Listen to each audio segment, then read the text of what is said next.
সবাইকে মাফ করিয়া দাও। যদি ঈমান আমল নেক নিয়া মৃত্যু বিছানা আসার খেয়া পড়িয়াই যাইতে পারো, আল্লাহ পাক ডাক দে ফেরেশতারে, আমার বান্দা বান্দি আমার যুবক এত সাধনা করিয়া কোন জান্নাত কামাই করছে। ওর সাথীরা খেলার মধ্যে লিপ্ত ছিল, কিন্তু আমার যুবক আমাকে সিজদার মধ্যে পড়িয়া সুবহানা রাব্বিয়াল আলা কইয়া ডাক মারছে। ওর সাথীরা কিরাম খেলছে, টাচ খেলছে, আড্ডা মারছে, আর আমার যুবক আমাকে নিয়ে জিকিরে বসিয়া গেছে।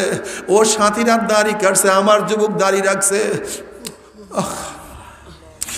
ও সাথীরা দুনিয়ার মধ্যে গুনার মধ্যে ব্যস্ত ছিল, আর আমার যুবক নেকের মধ্যে ডুবন্ত অবস্থায় ছিল। দেখ আমার মহিলা কত সুন্দরী, কত সুশ্রী, কত আকর্ষণীয় চেহারা দান করছি। মাঝে মাঝে মহিলার মধ্যে চেহারা উন্মোচন করিয়া রাস্তায় বের হওয়া শখ পয়দা হয়েছিল, কিন্তু আমি মাওলার ভয়ে বেপর্দা অবস্থায় রাস্তায় নামে নাই। এত সাধনা করে কোন জান্নাত কামাই করছে। দেখ ধনী টাকার কোনো অভাব নাই, গোটা দুনিয়ার যে কোনো জায়গায় গিয়া গুনাহ করতে পারত, কিন্তু আমি মাওলার ভয়ে একটা গুনার কাজের কাছেও যায় নাই। দেখ আমার গরিব প্রতিদিন আছে, প্রতিদিন খাইছে, অনেক সময় না খাইয়া পড়িয়া রইছে, এক লোকমা হারাম তার পেটের মধ্যে ঢুকায় নাই। এত সাধনা করে কোন জান্নাত কামাই করছে। খবরদার ওই জান্নাত খানা না দেখাইয়া রূহ কবজ করবি না। দেখ আমার যুবককে, আমার এই পুরুষকে আমি কত মেধা দান করছি, কত লিডারশিপের গুণ তার মধ্যে ছিল, কিন্তু দুনিয়ার দল করলে বহুত বড় লিডার হইতে পারতো, এমপি হইতে পারতো, চেয়ারম্যান হইতে পারতো, মেম্বার হইতে পারতো, কিন্তু দুনিয়ার ক্ষমতার উপরে লাথি মারি আমি মাওলাকে ধরছে, আমার কানুন ছাড়ে নাই। আবার নবীকে নেতা মানছে, অন্য কাউকে নেতা মানে নাই। এত সাধনা করে কোন জান্নাত কামাই করছে। খবরদার ওই জান্নাত খানা না দেখায় রুহটাকে কবজ করি না।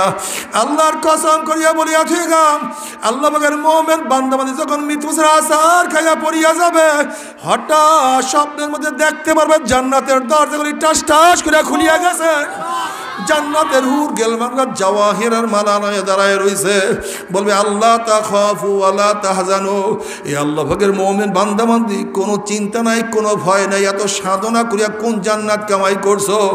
ওই যে দেখো সেই জান্নাত, ওই জান্নাত দেখার সাথে সাথে আল্লাহ পাকের মুমিন বান্দা বান্দি রুহটা পাগলের মতো জান্নাত থেকে দৌড় মারবে।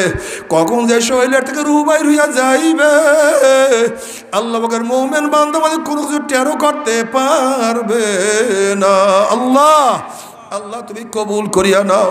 কিন্তু হে আমার বেনামাজি বাবারা, এ বেরোজগার বাবারা, এ বেপর্দা মা ও বোনেরা, এ সুদ করে হারাম করে দলেরা, বাবারা আমার হয়ে রাগ করিও না। তুমি তোমার কবর রওনা করছো, আমি আমার কবর রওনা করছি। তুমি তোমার কবরের জবাব দেবা, আমি আমার কবরের জবাব দেব। তোমার হিসাব তুমি দিবা, আমি আমার হিসাব দিব। কিন্তু কি নিয়ে রওনা করছো, কোথায় রওনা করছো? নাফরমান বদমাশ বেঈমান, আল্লাহ তুমি মাফ করিয়া দাও।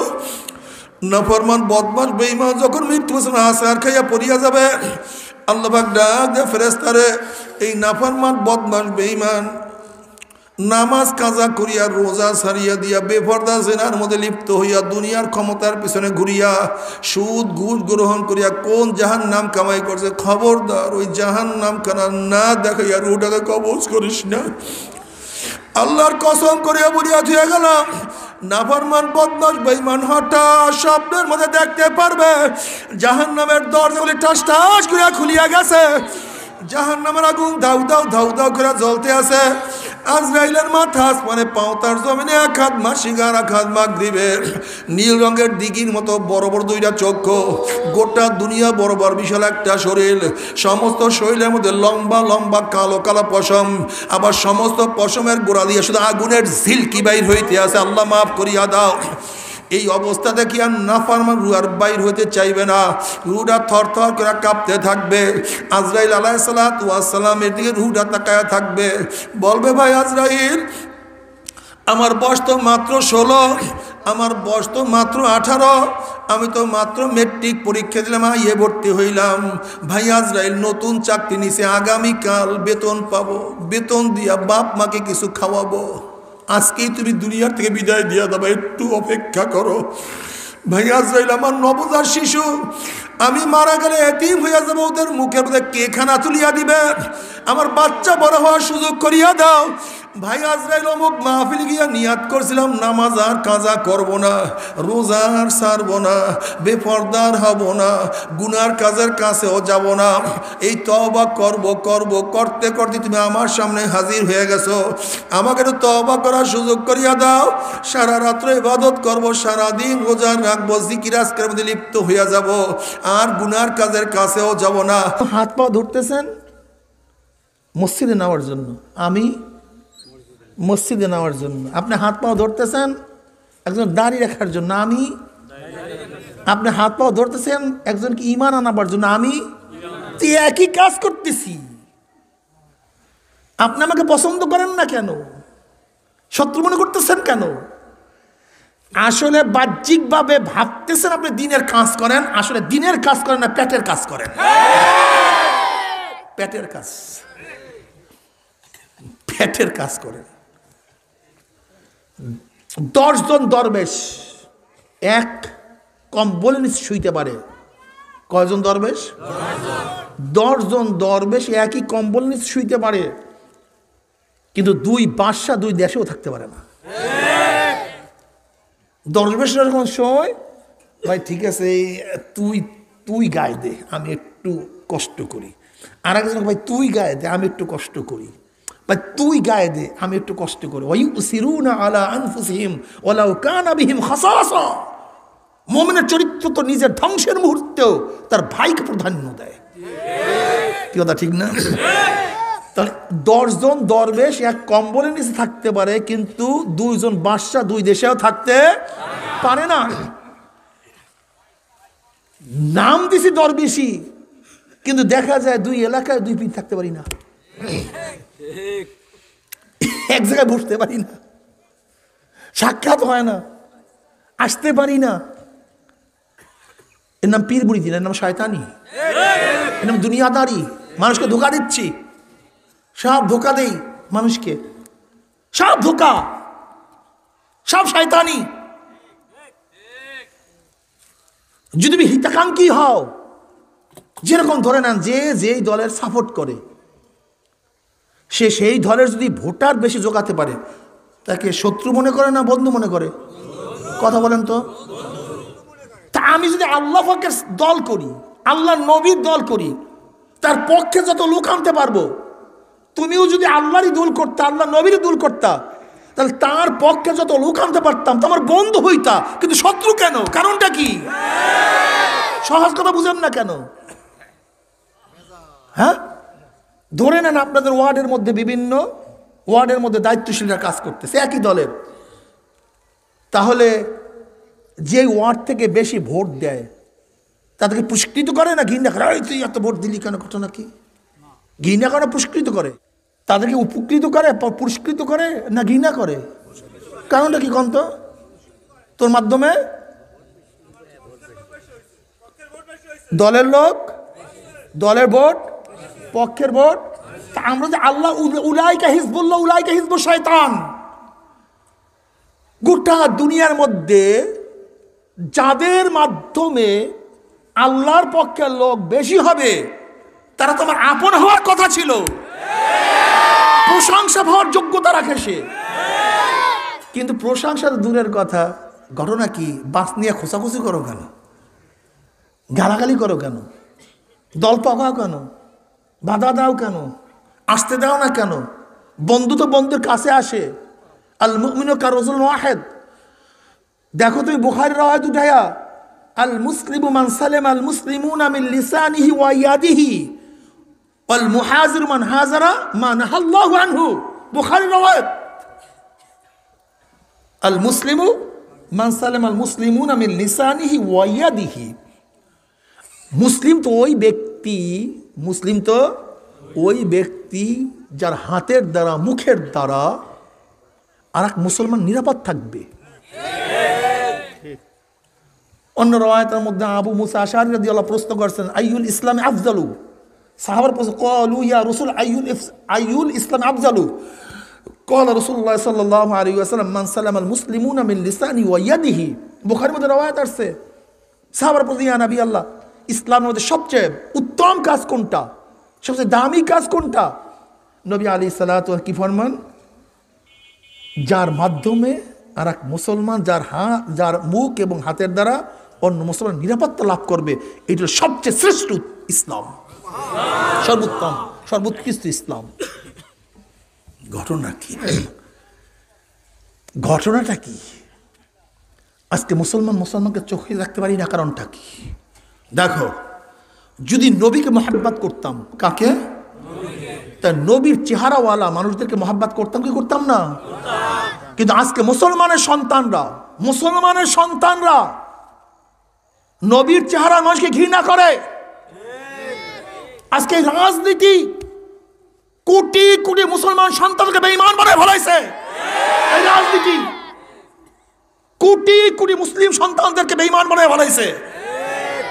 এই রাজনীতি দেখেন, আজকে একটা হিন্দু পৈতা পড়ে রাস্তায় বের হবে, কোনো হিন্দু তাকে ঘৃণা করে না।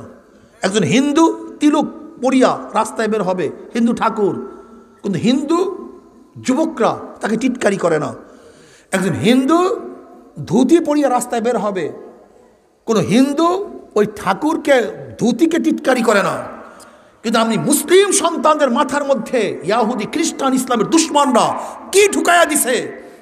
আজকে নবীর সুন্নাত অনুযায়ী একজন আলেম চলবে, দাড়ি রাখিয়া চলবে, টুপি মাথায় দিয়া চলবে, লম্বা জামা গায়ে দিয়া চলবে। কিন্তু এই মুসলিম বেঈমানের গোষ্ঠী যাদের মধ্যে ঈমান নাই, তারা বলবে এই মৌলবাদী, এই রাজাকার, এই চরমপন্থী, এই জিএমবি। কে শিক্ষা দিছে এইটা ওর মাথার মধ্যে? কে শিক্ষা দিছে আমাকে বলেন? কে শিক্ষা দিছে? আপনি চিন্তা করতে পারছেন? আস্তে আস্তে কৌশলে আমার মুসলিম সন্তানদের মাথার মধ্যে ইসলাম বিদ্বেষ ঢুকায় দিস। অথচ শেখ সাহেব অসমাপ্ত আত্মজীবনের মধ্যে কি লিখছে দেখেন। সে কি বলছে? আমাদের দুইটা পরিচয়। কয়টা পরিচয়? আমি প্রথম মুসলিম, তারপর বাঙালি। আমার প্রথম পরিচয় কি? জোরে বলেন। ফার্স্ট পরিচয় মুসলিম।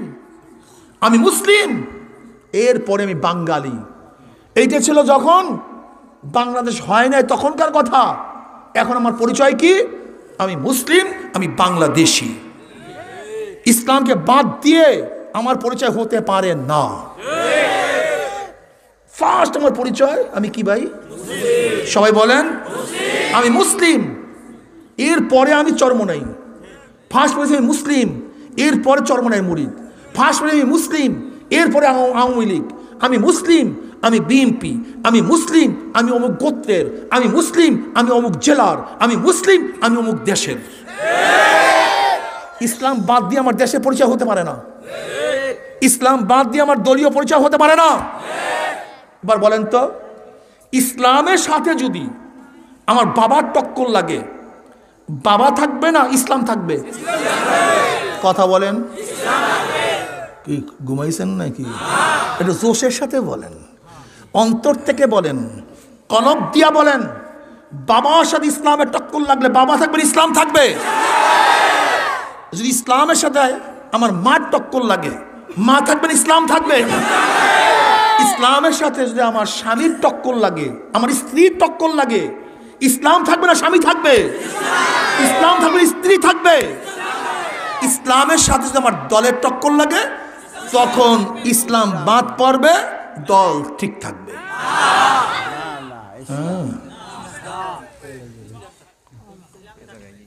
ইসলাম থাকবে, ইসলাম থাকবে। ইসলামের সাথে আমার নেতার টক্কর লাগলে, নেতা বাবু জিন্দাবাদ, ইসলাম মিয়া মুর্দাবাদ। কি ঠিক আছে না? আলহামদুলিল্লাহ। কি যুবকরা তো আসছে এবারে, একেবারে দাঁত একটু বের করে আসো না বাবা, ঠিক আছে না বাবা? কি জুয়ানরা ঠিক আছে না? আলহামদুলিল্লাহ।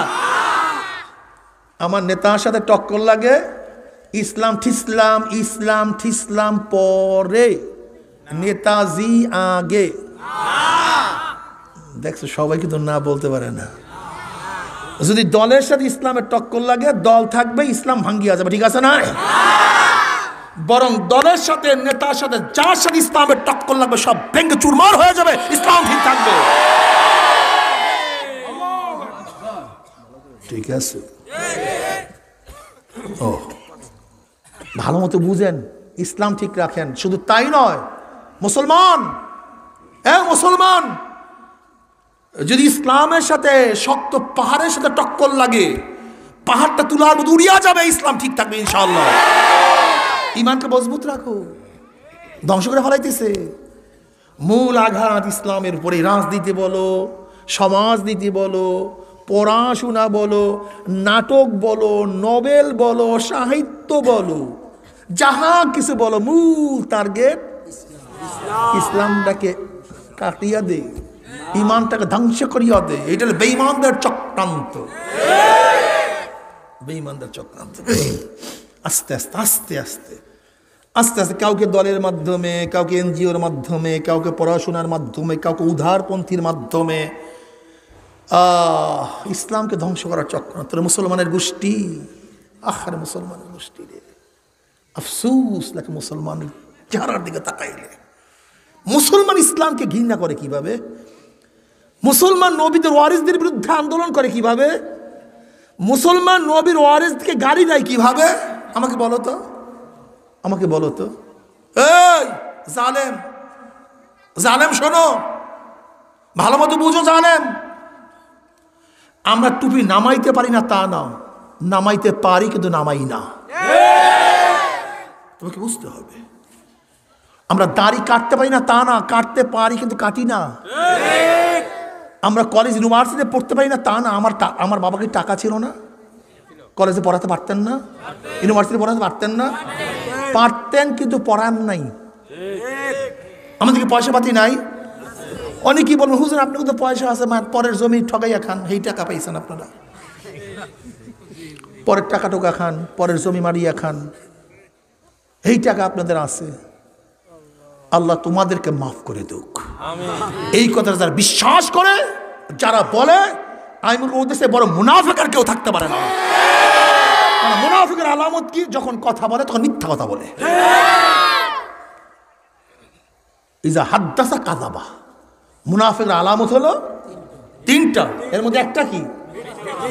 যখন কথা বলে মিথ্যা বলে, মিথ্যা। এ মুনাফিক, মুনাফিক। তুমি বলো চরমনাই হুজুররা জমি ঠকাইয়া খায়, তুমি বলতে যাও কেন? চলো চরমনাই, চরমনাই চলো। কে বলছে? তাকে নিয়ে আসো। এ তো আমার অনেক ভিডিও করা আছে, এই বিষয়ে আমার অনেক বক্তব্য দেওয়া আছে। যদি প্রমাণ করতে পারো, যেই পরিমাণের জমি প্রমাণ করতে পারবো অন্যায়ভাবে আমরা দখল করছি অন্যের জমি, তাহলে যেই পরিমাণের জমি প্রমাণ করতে পারবা তার চেয়ে 100 গুণ বেশি দিয়ে দেব। যদি 1 একর প্রমাণ করতে পারো 100 একর দিয়ে দেব। এবং যত সালিসি ব্যবস্থা, যত টাকা পয়সা খরচ, সব কিছু আমরা দেব। শুনতে যাও কেন? দেখতে পারো না? শুনবে তো আমেরিকার লোক, ইংল্যান্ডের লোক, টেকনাফ তেঁতুলিয়ার লোক, যারা আসতে পারবে না। চন্দ্রমোহনের লোক, আমার এলাকার লোক শুনতে যাবেন কেন? আমাকে বলেন, আপনারা শুনতে যাবেন কেন? আপনারা বলবেন চল ভাই চল চল, হুজুরে বলিয়া গেছে তোদের যাওয়া আসার খরচ, খানা টানার সব খরচ আমার, স্পিড বোটে নেব, গাড়িতে নেব, শুধু প্রমাণ করবি এই জমি খাইছে। আর যদি প্রমাণ করতে না পারো তাহলে কমপক্ষে এই চন্দ্রমোহন বাজারে সবাই সামনে উঠিয়া বলবি, এই কানে ধইরা 10 বার উঠবি আর বসবি যে ভাই ভুল ঘটছে, মাফ করিয়ে দেন। বাস এতটুকু, শেষ, এতটুকু। সমস্যা কি? শোনো, মিথ্যা দিয়ে মানুষকে ফিরানো যায় না। যখন নবী আলাইহিস সালাতু ওয়াস সালামের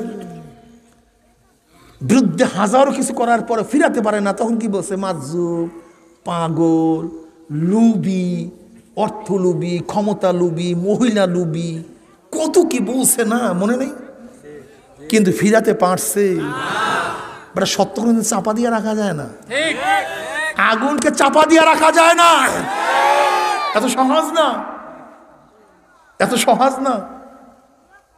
তোমরা যতই মিথ্যা ছড়াও না কেন, যত মিথ্যা ছড়াবা আল্লাহ পাকের রহমত তত বেশি চলে আসবে, অনেক বেশি চলে আসবে ইনশাআল্লাহ। আজকের থেকে আপনাদের সবাইকে বললাম, এরকম যে গিবাসে কাজ করবে বলবেন ভাই কোনো দরকার নেই, চল, শোনার দরকার নাই, হুজুরে বসে যাওয়া আসার খাওয়া টাওয়ার সব খরচ তার, জমনের মতো খাওয়াই দেবে আল্লাহ যদি কবুল করে। কি কথা ঠিক? সমস্যা কি? ফিরাতে পারবা না বাবা, আমার যুবক বন্ধুকে ফিরাতে পারবা না। ওই আগে যা বলছো ভুংবাং, এখন যুবকরা কোনো ভুংবাং শোনে না, ওই আগের কেসটা খাইনি এখন আর শোনে না। যুবকরা এখন পড়াশোনা করে, ওরা সচেতন। অপেক্ষা করো, অপেক্ষা করো, যারা আজকে দোকান খুলিয়া পড়ছো অপেক্ষা করো, এই দুনিয়ার দোকানকে বন্ধ করা হবে ইনশাআল্লাহ। অপেক্ষা করো, সময় আসতেছে। দোকান খুলিয়া পড়ছে ব্যবসা, হ্যাঁ, কিরাতে ছুটিয়া যাবে, কিরাতে ছুটিয়া যাবে। এই পীরমুরিদের ব্যবসা চরমনে গেলারা করে না। চরমনে আমাদের না আসলে কি হবে বলেন তো, কন্থ, হ্যাঁ কি হবেটা কি বলেন তো? হ্যাঁ, জীবনভর অন্ধকারের মধ্যে নিবজ্জ থাকতেছেন, অন্ধকার থেকে বের হয়ে আসেন, ইসলাম বুঝেন, ইসলাম শেখার চেষ্টা করেন। ওই মুনাফিকদের কথা বাদ দেন, যারা মিথ্যা বলে মানুষকে ধোঁকা দেয়, মুমিনকে পছন্দ করে না, আলেমদেরকে পছন্দ করে না। এক আলেম আলেমের চোখে রাখতে পারে না। হ্যাঁ, আমি আগেই হুব্বু ফিল্লাহ বুগজু ফিল্লাহ, যদি আমরা দুনিয়াদার হইতাম সেটা ভিন্ন কথা। ধরাইয়া দাও দোষ, দোষ ধরাইয়া দাও। যদি আপনারা এই গলতের জন্য পছন্দ করি না, তুমি দোষও ধরাইয়া দেবো না, অথচ একই নায়ের মাঝি তুমি আমাকে পছন্দ করবে না, কারণটা কি?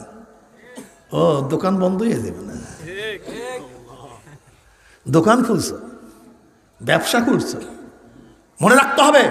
শোনেন, ভালো মতো বুঝবেন, হাজারো বুজুর্গ হোক, হাজারো বুজুর্গ হোক, যদি কার মধ্যে ফরজ তরক হয় সে কোনোদিন পরিপূর্ণ বুজুর্গ হতে পারে না। মনে রাখিয়েন, ভালো মতো মনে রাখিয়েন। আসমান দিয়ে উড়িয়া যাক, আগুনের মধ্যে বসিয়া থাক, যা কিছু করুক না কেন, যদি সে ওপেনে কোনো ফরজ তরক করে, ফরজ তরক করে, ফরজ তরক করে, সে ফাসিক, সে আল্লাহর ওলি হতে পারে না। সে ফাসিক, আল্লাহর ওলি হতে পারে না। সব ব্যবসা, দোকান, হ্যাঁ। এ যুবক বন্ধু, পড়াশোনা করো, বেশি বেশি পড়াশোনা করো। আল ইলমু নূরুন, ইলম আলো, আলো অন্ধকারকে দূর করে দেয়, মানুষকে পথ দেখায়। কিন্তু যত অন্ধকারের মধ্যে থাকবা তোমাকে তত খতরনাকের মধ্যে পড়তে হবে, ধ্বংসের মধ্যে পড়তে হবে, ধ্বংসের মধ্যে নিমজ্জিত হয়ে যেতে হবে। এলেম শিখো, এলেম শিখো, এলেম শিখো।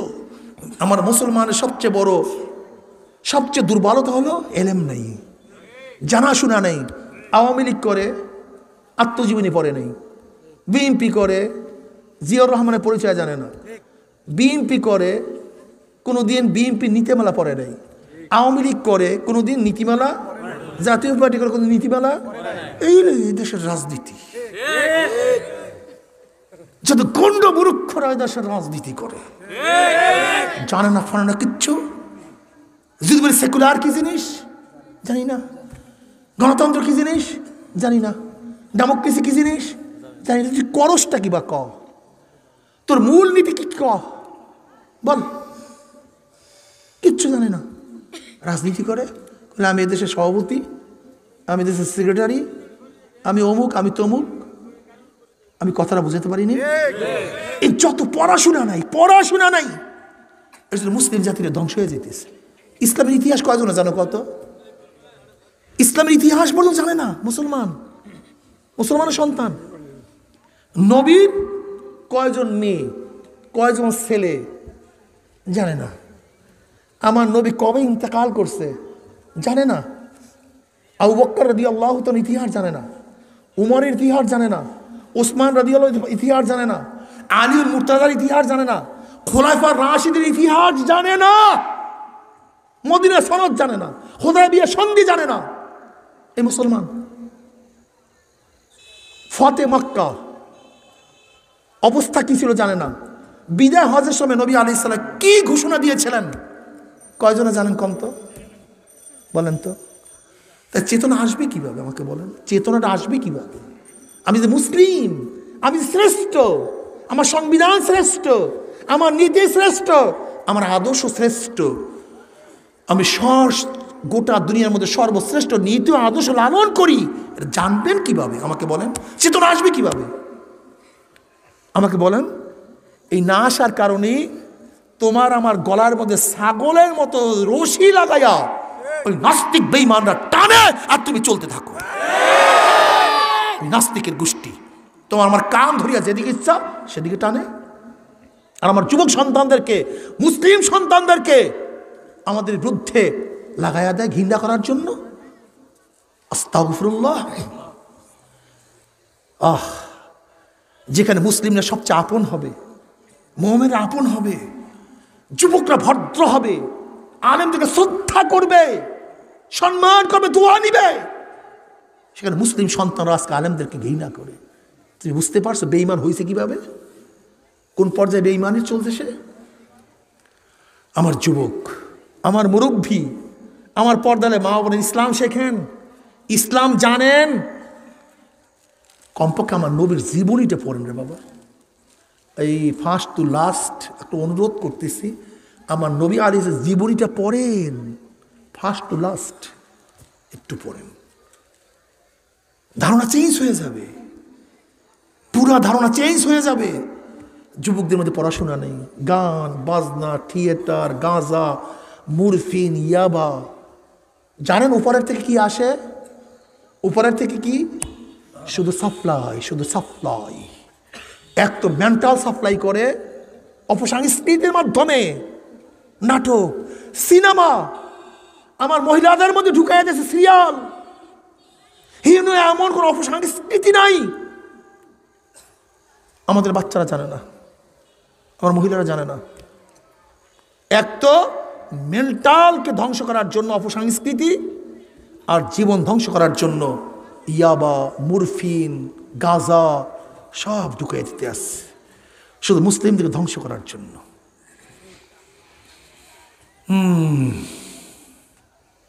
আর একদল যুবককে বানাইছে দল, দল করি আমি, দল করো, মহিষের ফাল, মহিষের ফাল করো, দল করো না মহিষের ফাল করো। মহিষের ফাল বুঝেন? মহিষ একটা যেদিকে যায় পিছনে পিছনে সব মহিষ সেদিকে যাইতে থাকে, ও জানি না কেন যাইতিস। কিরে ভাই তুই হাসো কেন? অমুকে হাসে তাই হাসি। তুই কান্দো কেন? তুই অমুকে কান্দে এই জন্য কেন? তুই ব্যাটকেই রয়েছে, সবাই ব্যাটকেইছে, আমি ব্যাটকেই রয়েছি। এ মহিষের ফলের দল, মহিষের ফলের দল। ফেন্সিডিলের একটা বোতল ধরাইয়া দিছে, গাজার একটা কলকি ধরাইয়া দিছে, কিছু গুন্ডা আছে অস্ত্র নিয়ে ঘোরে, আমি গুন্ডা, আমি যেমন এই মুস্তান, বাস এই গুন্ডার পিছনে সবাই হাঁটতে আসে, বাস চলছে চলছে। না আদর্শ আছে না শিক্ষা আছে। আমাকে বলেন তো, এক ব্যক্তি যদি মাঝি না হয়ে যদি বইটা ধরে, ওই নৌকায় যে চড়বে, হ্যাঁ, একজন ড্রাইভার যদি স্টিয়ারিং ধরে, ড্রাইভার না হয়ে ওই গাড়িতে যে চড়বে, ড্রাইভার নিজেও। আচ্ছা বলেন তো, একজন শিক্ষক নিজে শিক্ষা গ্রহণ না করে শিক্ষক হবে কিভাবে? আমাকে বলেন তো, হতে পারবে? ধরে নেন এই দেশটাকে আমি গঠন করতে চাই, এই দেশটাকে আমি নিজেই গঠিত না, গঠন করবেন কিভাবে আমাকে বলেন? এই দেশটাকে আদর্শবান বানাতে চাই, আমি নিজেই আদর্শবান না। বলেন তো, মাথার মধ্যে ঘিলু আছে তোমার? তোমার মাথার মধ্যে ঘিলু আছে? হ্যাঁ, তুমি দেশটাকে চোর মুক্ত করতে চাও, কিন্তু চোর মুক্ত নেতা নাই, এই দেশটাকে চোর মুক্ত করবা কিভাবে?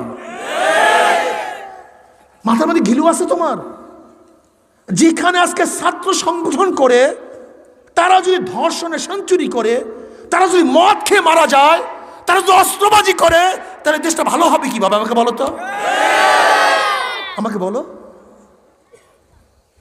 তোমার মাথার মধ্যে ঘিলুয়াস।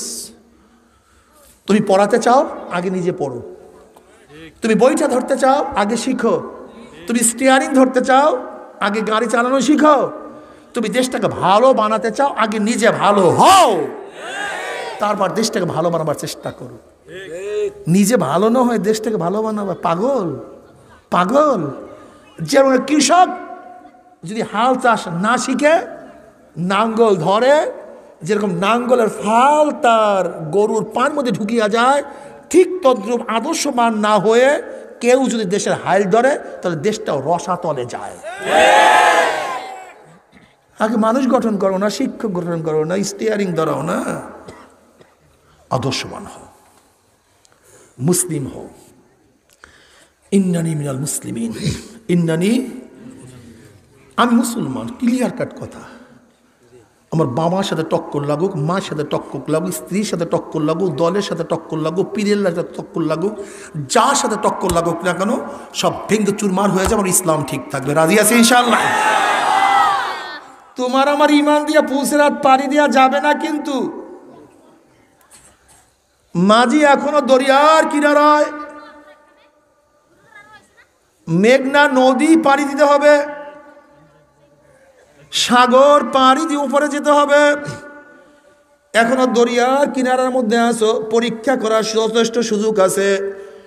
দেখো তোমার নৌকার তক্তাগুলি মজবুত না পচিয়া গেছে, দেখো পালের কাপড়টা কি এখনো ঠিক আছে না পচিয়া গেছে, রশিগুলির অবস্থা দেখো, দাঁড়ের অবস্থা দেখো, বৈঠার অবস্থা দেখো।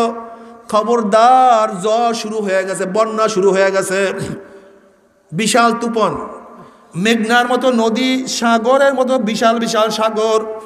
যদি পরীক্ষা নিরীক্ষাবিহীন পচা তক্তার নৌকা নিয়ে সাগরের মধ্যে পাড়ি জমাইয়া বসো, যখন দুই দিক থেকে জোরে তুফান তোমার নৌকার মধ্যে বাড়ি মারবে, যখন বাতাস প্রচণ্ড গতিতে বাদামের মধ্যে প্রেসার দিবে, চাপ দিবে, পচা কাপড় হলে ফারাত ফারাত ফারিয়া যাবে, রশিগুলি ছিঁড়িয়া যাবে, নৌকা ভাঙ্গিয়া যাবে, দাঁড় মস্তরা ভাঙ্গিয়া গহীন সাগরের মধ্যে তলাইয়া যাবে, ওপার তার মাঝি যাইতে পারবা না।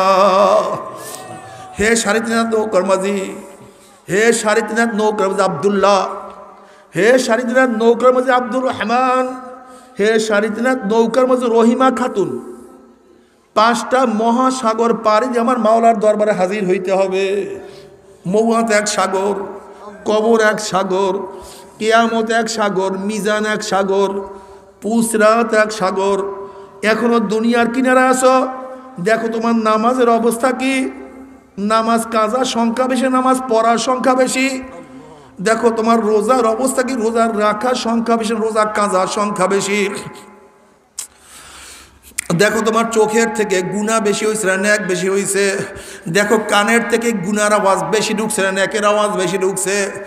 দেখো জবান দিয়া জিকির আজকার বেশি করছো না গিফা শেখায়ত বেশি করছো, এই হাত দিয়ে কে জুলুম বেশি করছো না ন্যায় কাজ বেশি করছো, এই হাত দিয়ে কত সুদ গ্রহণ করছো, কত ঘুষ গ্রহণ করছো, কত চুরি করছো, কত ডাকাতি করছো, এই হাত দিয়ে অবৈধভাবে কত মহিলার গায়ে লাগাইছো, আল্লাহ তুমি মাফ করিয়া দাও।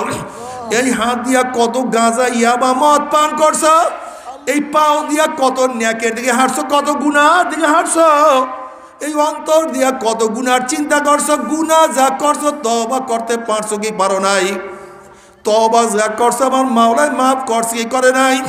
হাসিবু ক্বাবলা আন তুহাসাবু, খবরদার হিসাব নিকাশ না মিলাইয়া, হিসাব নিকাশ না মিলাইয়া কেউ মাওলার কবরে যাইও না।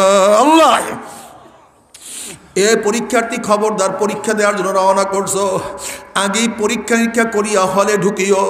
পরীক্ষা নিরীক্ষা ব্যতীত হলে ঢুকলে শুধু আঙ্গুল কামড়াবা, কলম কামড়াবা, কিছু লিখতে পারবো না। হে আসামি, সাক্ষী সুবুত কাগজপত্র ঠিক মতো নিয়ে তারপর জজের কাছে দাঁড়াইও,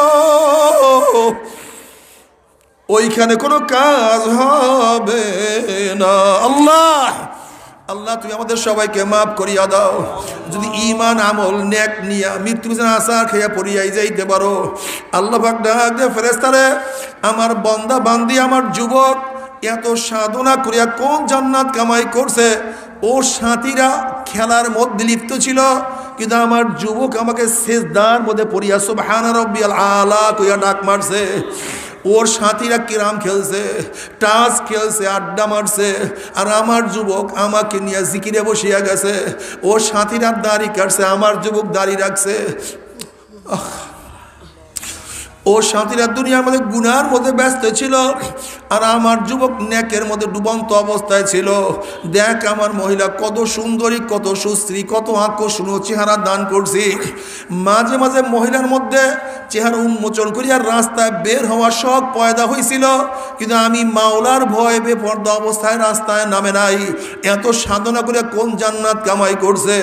দেখ ধনী টাকার কোনো অভাব নাই, গোটা দুনিয়ার যে কোনো জায়গায় গিয়া গুনাহ করতে পারত, কিন্তু আমি মাওলার ভয়ে একটা গুনার কাজের কাছেও যায় নাই। দেখ আমার গরিব প্রতিদিন আছে, প্রতিদিন খাইছে, অনেক সময় না খাইয়া পড়িয়া রইছে, এক লোকমা হারাম তার পেটের মধ্যে ঢুকায় নাই। এত সাধনা করে কোন জান্নাত কামাই করছে। খবরদার ওই জান্নাত খানা না দেখাইয়া রূহ কবজ করবি না। দেখ আমার যুবককে, আমার এই পুরুষকে আমি কত মেধা দান করছি, কত লিডারশিপের গুণ তার মধ্যে ছিল, কিন্তু দুনিয়ার দল করলে বহুত বড় লিডার হইতে পারতো, এমপি হইতে পারতো, চেয়ারম্যান হইতে পারতো, মেম্বার হইতে পারতো, কিন্তু দুনিয়ার ক্ষমতার উপরে লাথি মারি আমি মাওলাকে ধরছে, আমার কানুন ছাড়ে নাই, আবার নবীকে নেতা মানছে, অন্য কাউকে নেতা মানে নাই। এত সাধনা করে কোন জান্নাত কামাই করছে। খবরদার ওই জান্নাত খানা না দেখায় রুহটাকে কবজ করি না।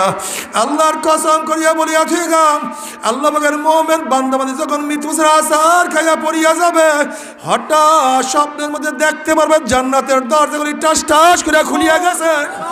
জান্নাতের হুর গেলমানরা জাওয়াহিরের মালা নয়ে দাঁড়ায় রইছে, বলবে আল্লাহ তাখাফু ওয়ালা তাহজানু। এই আল্লাহ পাকের মুমিন বান্দা বান্দী কোনো চিন্তা নাই, কোনো ভয় নাই। এত সাধনা করিয়া কোন জান্নাত কামাই করছো। ওই যে দেখো সেই জান্নাত, ওই জান্নাত দেখার সাথে সাথে আল্লাহ পাকের মুমিন বান্দা বান্দী রুহটা পাগলের মতো জান্নাত থেকে দৌড় মারবে। কখন যে শরীরের থেকে রুহ বাইর হইয়া যাইবে আল্লাহ পাকের মুমিন বান্দা বান্দী কোনো কিছু টেরো করতে পারবে না। আল্লাহ আল্লাহ তুমি কবুল করিয়া নাও। কিন্তু হে আমার বেনমাজি বাবারা, এ বেরোজগার বাবারা, এ বেপর্দা মা ও বোনেরা, এ সুদ করে হারাম করে দলেরা, বাবারা আমার হয়ে রাগ করিও না। তুমি তোমার কবর রওনা করছো, আমি আমার কবর রওনা করছি। তুমি তোমার কবরের জবাব দেবা, আমি আমার কবরের জবাব দেব। তোমার হিসাব তুমি দিবা, আমি আমার হিসাব দিব। কিন্তু কি নিয়ে রওনা করছো, কোথায় রওনা করছো? নাফরমান বদমাশ বেঈমান, আল্লাহ তুমি মাফ করিয়া দাও। নাফরমান বদমাশ বেঈমান যখন মৃত্যু আসার খাইয়া পড়িয়া যাবে, আল্লাহ পাক ডাক দে ফেরেশতারে, এই নাফরমান বদমাশ বেঈমান নামাজ কাজা করিয়া রোজা ছাড়িয়া দিয়া বেপরদা জেনার মধ্যে লিপ্ত হইয়া দুনিয়ার ক্ষমতার পিছনে ঘুরিয়া সুদ ঘুষ গ্রহণ করিয়া কোন জাহান্নাম কামাই করছে। খবরদার ওই জাহান্নাম খানা না দেখাইয়া রুহটাকে কবজ করিস না। আল্লাহর কসম করিয়া বলিয়া ধুয়ে গেলাম, নাফরমান বদমাশ বেঈমান হঠাৎ স্বপ্নের মধ্যে দেখতে পারবে জাহান্নামের দরজাগুলি টাস টাস করিয়া খুলিয়া গেছে, জাহান্নামের আগুন দাউ দাউ ধাউ দাউ করে জ্বলতে আছে। আজরাইলের মাথা আসমানে, পাও তার জমিনে, এক হাত মাসিগার, এক হাত মাগরিবে। নীল রঙের দিঘির মতো বড় বড় দুইটা চক্ষু, গোটা দুনিয়া বরাবর বিশাল একটা শরীর, সমস্ত শরীরের মধ্যে লম্বা লম্বা কালো কালো পশম, আবার সমস্ত পশমের গোড়া দিয়ে শুধু আগুনের ঝিলকি বাইর হইতে আছে। আল্লাহ মাফ করিয়া দাও।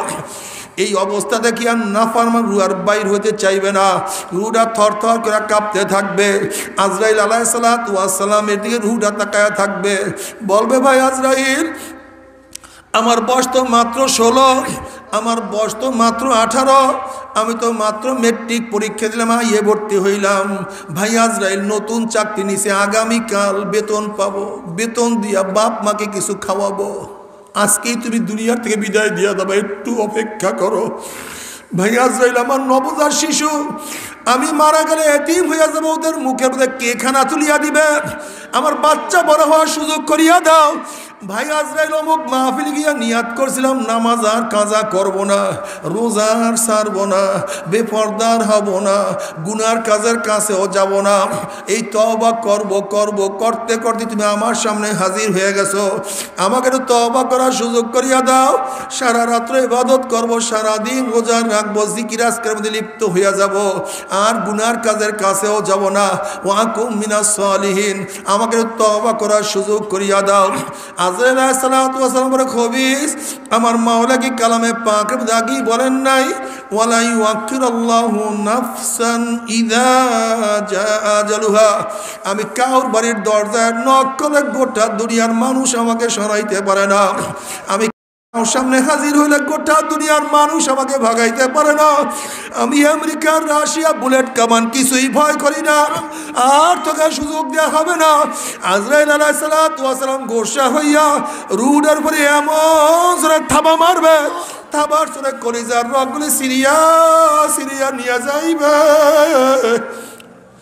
এই দুনিয়াতে তোমাকে আমাকে আর কেউ রাখতে পারবে না। ও মুসলমান, ও আমার মুসলমান বাবারা, ও আমার পর্দায় মা বোনেরা, বাবারে, আল্লাহ আল্লাহ রসুল কোনোদিন মিথ্যা কথা বলতে পারে না, কোটি কোটি আল্লাহর ওলিরা কোনোদিন মিথ্যা কথা বলতে পারে না। তুমি কি দেখো নাই কত কবরের মধ্যে 100 বছর 1000 বছর পরে লাশ তাজা পাওয়া যায়, কাপড়ের কাপড় সহ লাশ তাজা পাওয়া যায়। আবার কত কবরের মধ্যে আগুন দেখা যায়, ধোঁয়া দেখা যায়, সাপ বিচ্ছু দেখা যায়। বাবারে, আমার দাদাজান রহমাতুল্লাহ আলাইহি তার কিতাবের মধ্যে একটা ঘটনা নিয়ে আসছেন। আমার দাদাজান রহমাতুল্লাহ আলাইহির বিয়াই ফরাজি সাহেব একদিন দাদাজানকে বলতেছেন, বিয়াই হিসেবে একটা আশ্চর্য ঘটনা শুনেন। ঢাকার এক ম্যাচ ফ্যাক্টরির মালিক, বহুত বড় ধনী, সারাদিন টাকা টাকা টাকা নিয়ে ব্যস্ত থাকতো, ইবাদতের কাছেও যাইতো না।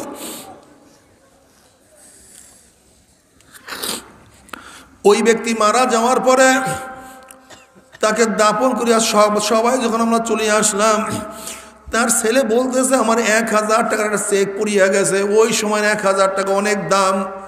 সবাই বলতেছে চেকটাকে নষ্ট করিয়া কি লাভ, আমরা চেকটাকে কবর খুদিয়া নিয়ে আসি।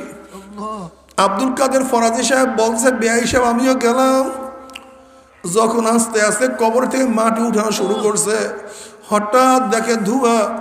মানুষ চিন্তা করছে মনে হয় গ্যাস ফরম করছে, অন্য কিছু হবে। যখন আস্তে আস্তে আস্তে আস্তে কবর থেকে মাটি উঠাইলো, আস্তে আস্তে বাস সাফ করা শুরু করছে।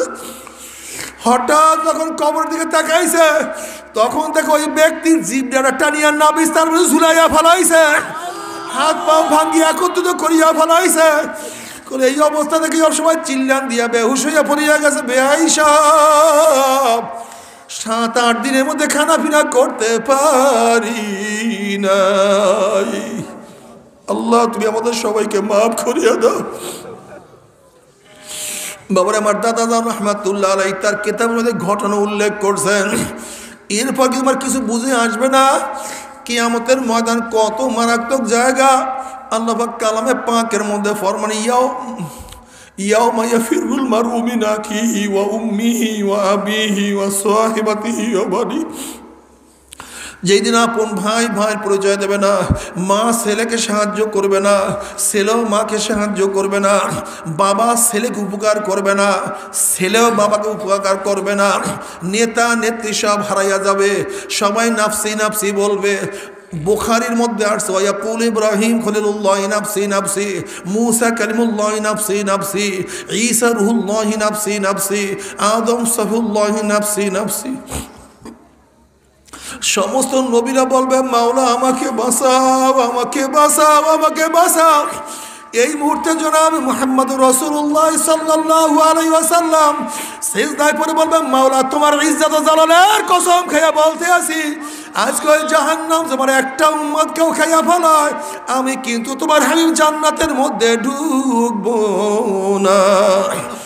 ও কপাল পোড়ার দলেরা, যে আল্লাহর হাবিব কঠিন মুহূর্তেও তোমাকে আমাকে ভুলবে না, সেই আল্লাহর হাবিবের সুন্নাত কিভাবে ছাড়িয়া দাও। একটু কি কলিজায় ব্যথা লাগে না?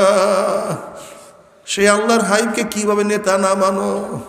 সে আল্লাহর হাইবের ওরাসুদুলাম্বি আলে বল আমাকে কিভাবে ঘৃণা করো? তোর সে বড় নিম খারাপ, তোর সে বড় কপাল পুরার দুনিয়াতে থাকতে পারে না। আল্লাহ তুমি আমাদের মাফ করিয়ে দাও। ও মুসলমান বাবারা, ও মুসলমানের ঘরে জন্ম হওয়া মুসলমান বাবারা, ও আমার পর্দালে মা বোনেরা, হেলায় জীবনটাকে ধ্বংস করিও না। মহিষের পাল হইও না, বোঝার চেষ্টা করো, পড়াশোনা করো, পড়াশোনা করো, ইসলাম জানো। তোমাদেরকে আমাকে মূর্খ বানাইয়া ইসলামী পড়াশোনা বাদ দিয়া তোমাকে আমাকে যা ইচ্ছা তাই করে। খবরদার, মাওলাকে না নিয়া কেউ কিয়ামতে উঠিও না। আল্লাহ আল্লাহ তুই আমাদের সবাইকে মাফ করিয়া দাও। এরপর সবার আমল নামাকে ওজন করবে, যাদের নেকের পাল্লা ওজন হইয়া যাবে। ফাআম্মা মান সাকুলাত মাওয়াজিনুহু ফাহুয়া ফি ঈশাতির রাদিয়া, আমার মাওলা তাদেরকে জান্নাতের ফয়সালা দিয়া দিবে। আর যাদের নেকের পাল্লা হালকা হইয়া যাবে, গুনার পাল্লা ভারী হয়ে যাবে, ফাউম্মুহু হাবিয়া, আমার মাওলা তাদেরকে হাবিয়া জাহান্নামের ফয়সালা দিয়া দিবে। এখন আল্লাহ পাক নিজেই প্রশ্ন করেন, ওয়ামা আদরা কামা হিয়া, তোমরা কি জানো হাবিয়া কোন জাহান্নামের নাম? হাবিয়া জাহান্নামের ধরনটা কি তোমরা কি জানো নাকি? এখন আল্লাহ পাক নিজেই জবাব দেন, নারুন হামিয়া।